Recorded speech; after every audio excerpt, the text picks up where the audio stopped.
الحمد للہ رب العالمین والصلاة والسلام علی خاتم النبیین وعلی آلہ الطیبین واصحابہ الطاہرین اما بعد فاعوذ باللہ من الشیطان الرجیم بسم اللہ الرحمن الرحیم۔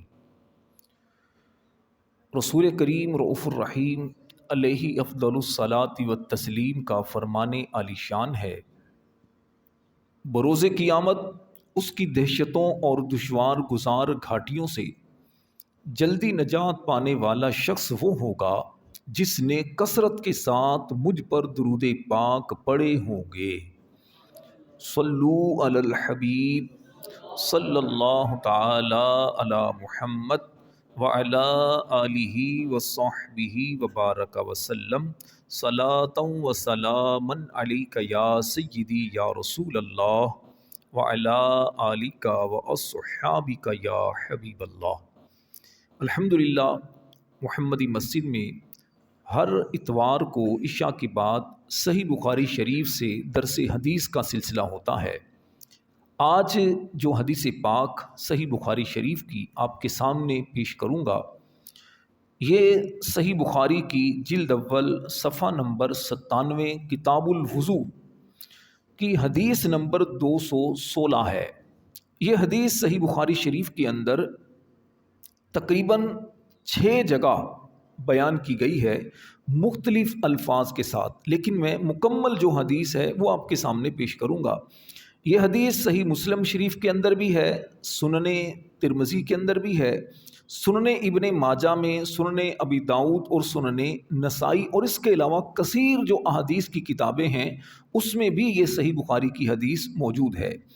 حدیث کیا ہے؟ ایک واقعہ بیان کیا گیا ہے حدیث پاک میں۔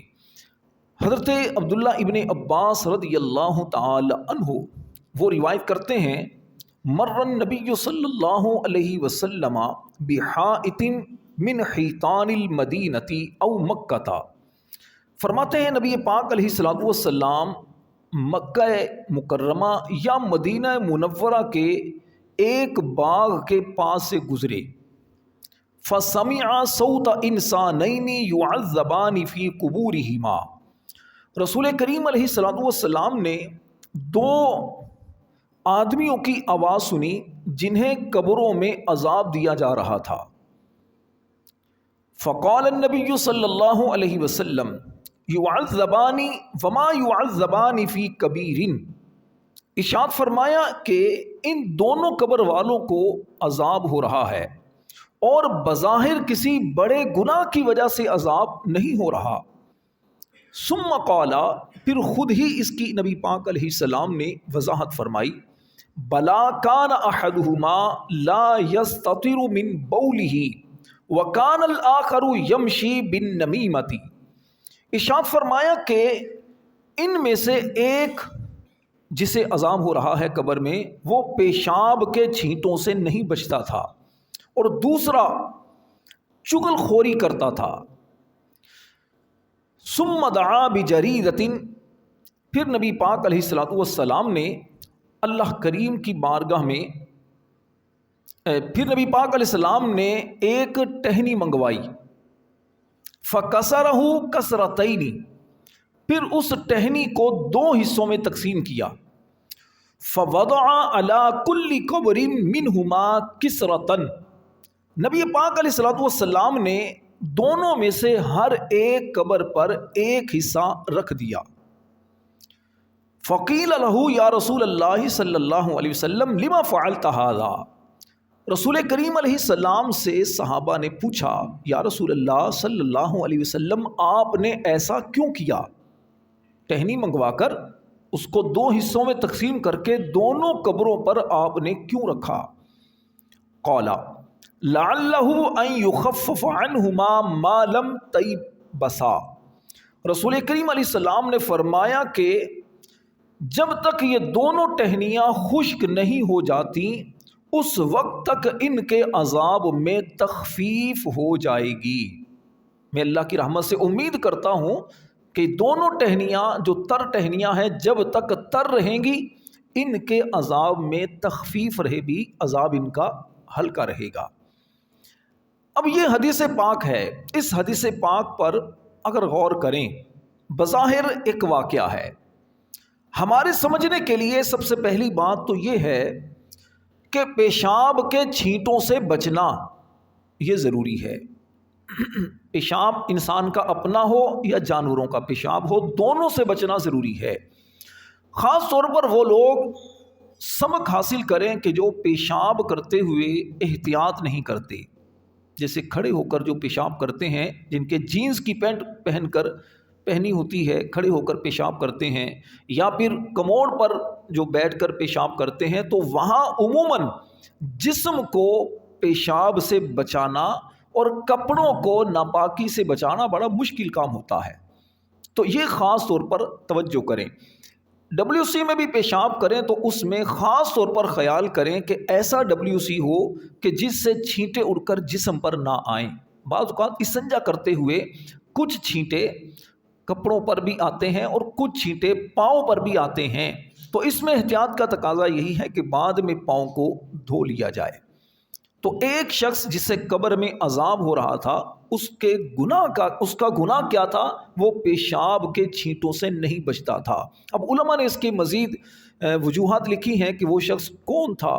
بعض نے کہا، مفسرین جو شارحین نے، انہوں نے کہا کہ یہ وہ شخص تھا کہ جو اونٹوں کا باڑا تھا، وہاں پر یہ کام کرتا تھا، تو اونٹ پیشاب وغیرہ جو کرتے تھے تو یہ اس سے بچتا نہیں تھا۔ بعض نے کہا خود ہی یہ پیشاب کے قطروں سے، چھینٹوں سے بچنے میں احتیاط نہیں کرتا تھا۔ تو پتہ چلا پیشاب کے چھینٹوں سے نہ بچنا عذاب قبر کا سبب ہے۔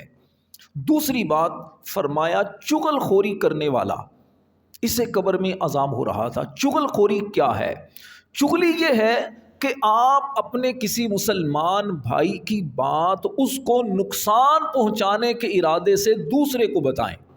مثلا آپ کا دوست ہے خالد، اس خالد نے آپ کو کوئی بات بتائی، کوئی کاروبار کی بات بتائی، یا کسی اور بندے کے بارے میں اس نے بات بتائی کہ فلاں بندہ جو ہے نا، وہ بندہ تھوڑا اچھا نہیں ہے، اس سے بچ کے رہنا۔ آپ نے اپنے دوست خالد کی بات اس بندے کو جا کر بتا دی کہ بھائی میرا دوست جو خالد ہے نا، وہ آپ کے بارے میں یوں کہہ رہا تھا، اور نیت کیا ہے؟ خالد کو نقصان پہنچانے کی نیت۔ تو یہ ہے چغل خوری۔ چغل خور جنت میں نہیں جائے گا، یعنی اگر مسلمان مرا تو ابتداءً جنت میں نہیں جائے گا، سزا پا کر جائے گا، یا پھر یہ کہ اللہ کی بارگاہ میں سچی توبہ کر لے۔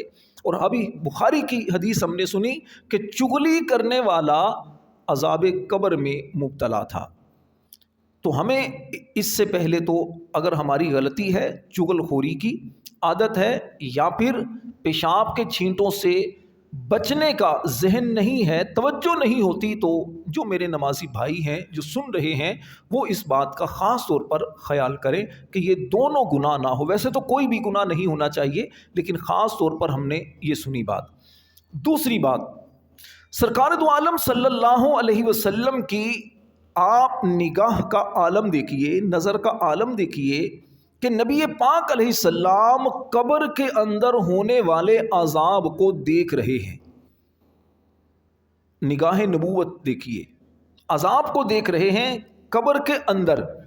دوسری چیز، نبی کریم علیہ السلام نے ان کے عذاب کی، انسانوں کی آواز کو سنا۔ سماعت کا عالم دیکھیے کہ قبر کے اندر دیکھ بھی لیا، سن بھی لیا، تو پتہ چلا حضور علیہ الصلوۃ والسلام کو رب تبارک و تعالیٰ نے کیسی قوت سماعت دی ہے، سننے کی طاقت کتنی دی ہے، دیکھنے کی طاقت کتنی دی ہے۔ آپ دیکھ بھی رہے ہیں، سن بھی رہے ہیں۔ تیسری بات، سرکار دو عالم صلی اللہ علیہ وسلم یہ بھی جانتے ہیں ان کو عذاب کس وجہ سے ہو رہا ہے۔ اللہ کی عطا سے یہ بھی جانتے ہیں، ان دونوں کے عذاب ہونے کی وجہ الگ الگ ہے۔ چوتھی بات، نبی پاک علیہ السلام یہ بھی جانتے ہیں کہ ان کے عذاب کے اندر تخفیف، عذاب کم کیسے ہوگا۔ نبی کریم علیہ الصلوۃ والسلام نے تر ٹہنیوں کو، دو تر تھیں، اس کو گیلی